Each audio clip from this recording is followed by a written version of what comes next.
a lack of sleep. You find you're restless.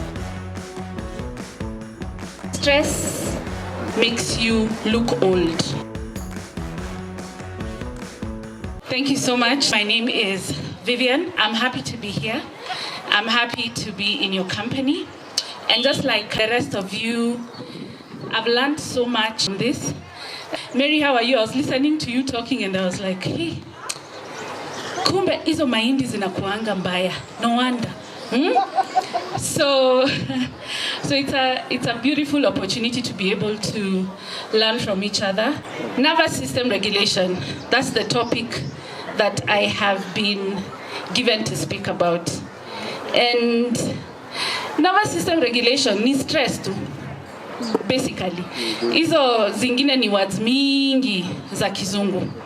So it is number one, understanding that we live in a chaotic world. So we have to accept that. Don't fight it. Don't try and run away from it. Don't say, hey, mimi itanifikia. No. We live in a world that is chaotic. There's a lot of misinformation. There's a lot of data that just keeps us awake at night. So what I'm going to be talking about today is how to live with the chaos. So how do you regulate your nervous system? Stress has effects that are very easy to see. Number one, stress makes you look old. It makes you look old because you're always pondering, creating scenarios in your head, thinking, nimerogwa, nani ananisumbua, biashara yangu haisongi, you know. So as you're ruminating and you're going in cycles and cycles, it is taking effect on your body. So you can imagine doing that for 5 years, for 10 years. You started doing it when your child was 0 years, now your child is 15 years, you're still talking about the same story. So I want us to really understand the effects of stress, because once we understand it, then we'll be able to work backwards, yeah? So number one, stress ages you. Number two, a lack of sleep. You find you're restless. Wapi? Team insomnia. Team insomnia, muko wapi? Jue hiyo ni stress. Stress makes you not enjoy the normal things in life. Everything is a problem. Your relationships are a problem. It also makes you very irritable, right? So, do you see why stress is something that we need to get rid of? It affects you more than you see and more than you think, right? There are hormones that are released in your body as a result of stress. Have you guys ever heard of cortisol? Cortisol is a stress hormone, yeah? And when you're stressed, cortisol is released into your system.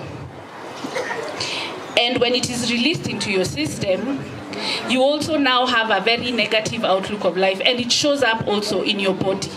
You know, you find just the irritability, basically. So, how do you regulate your nervous system? How do you reduce your stress levels? Number one, it is a practice. For people who are younger, of course it's easier. But it also depends on the kind of life that you're living, right? So the basic things that a lot of the speakers here have said before me: sun, earthing, breathing exercises. Kama unaweza hold tatu ni sawa. The idea is to release more than we take up, because our bodies need to release. There are a lot of things we need to release. Those small exercises, because what we are in control of is our bodies. You're not in control of anybody else, you're in control of yourself, right?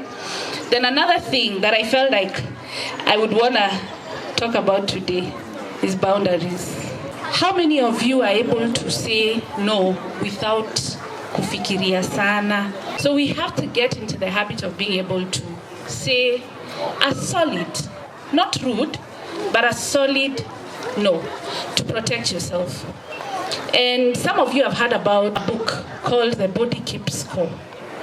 So one of the signs that you feel when there's something that is not going well for you is your body is able to communicate that to you. And you feel it. They say the gut is the second brain. So you're able to feel it in your body that, hi, ikitu, it's not for me. But we start to expose ourselves to stress when we're not able to put boundaries, when you're not able to say no. And I understand, because based on our culture, people look at boundaries as abandoning, as neglect, maybe this is my boss or this is my parent. Because even me, I'm a parent. So I wouldn't want to send my teenager enforcing boundaries.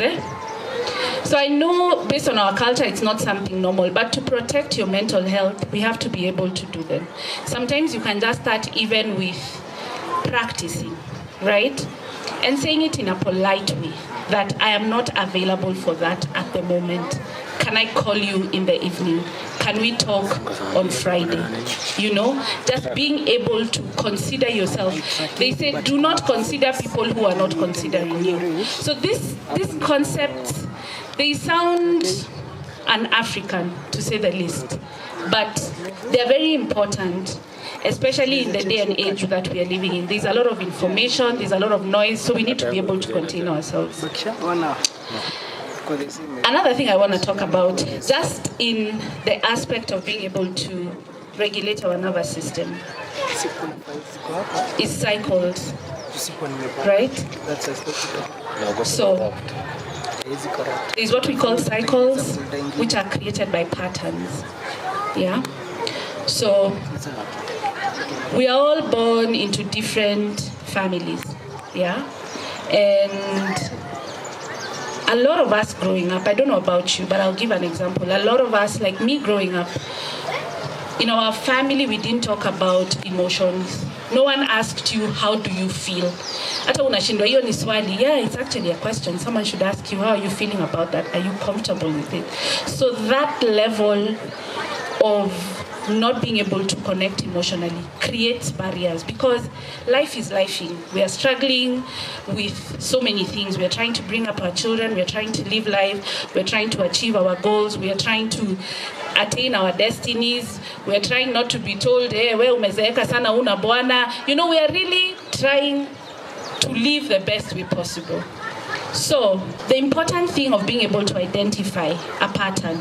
So I think the simplest ones that people know about, for example, if there is addiction in your family, or if you're always trying to pick yourself up from the ground and do something and it's not working, challenges in low self-esteem, all those concepts, all those create a pattern. And of course, they also dig into now things that become more visible to the eye.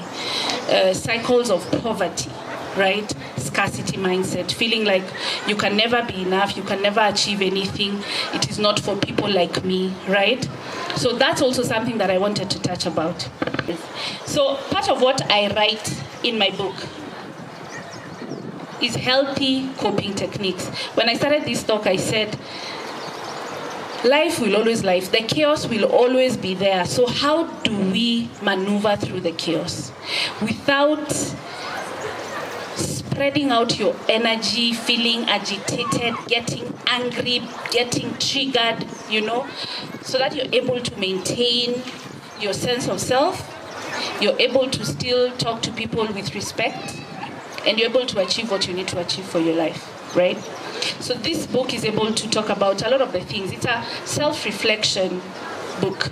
So there are spaces inside for you to feel in when you're talking about, okay, how did I grow up? To learn about your personality, your temperament. I was joking and I was telling people, there are some young men who are at my stand, and I said, are you the type to tell people, nikifunga hivi macho nifungue sitaki kuona mtu hapa? Some of us grew up in those homes. The other thing, self-talk. How do you talk to yourself? There's what we call negative self-talk. Are you very hard on yourself? Do you say, hey, mbona hili nishinda? How come nothing in my life ever works out? So how are we able to kind of uproot those things? Because it's an uprooting.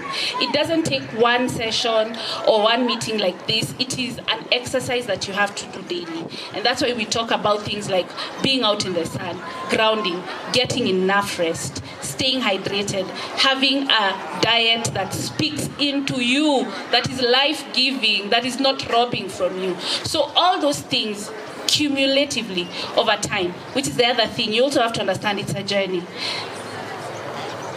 Reflective exercises. So you're able to sit with yourself and look at, okay, what keeps repeating myself when I was in my teens, in my 20s, in my 30s? Growing up, what were some of the things I was told? Was I told, oh, you are lazy, you will never become anything? How are you unlearning that? How are you speaking life into yourself? Do you have compassion for yourself? Do you trust your decisions? When you do something and it doesn't work, how do you then recollect yourself and say, okay, I did this and this and this, it didn't bring this. How do I keep going? Do you also have people in your life who speak life into you, who affirm you, who tell you, uko sawa, you got this? When you do something major, do you celebrate it? We have to be conscious, we have to be aware of how we are practicing our lives. I'll finish with some self-care tips. Resting. Getting a book like this and doing reflective exercises. The people you have around you, do you guys affirm each other? What habits do you have? No, are you doing? Munakutanga kwa park kama hii, muna take a walk, muna breathe in. Are you able to take life slowly?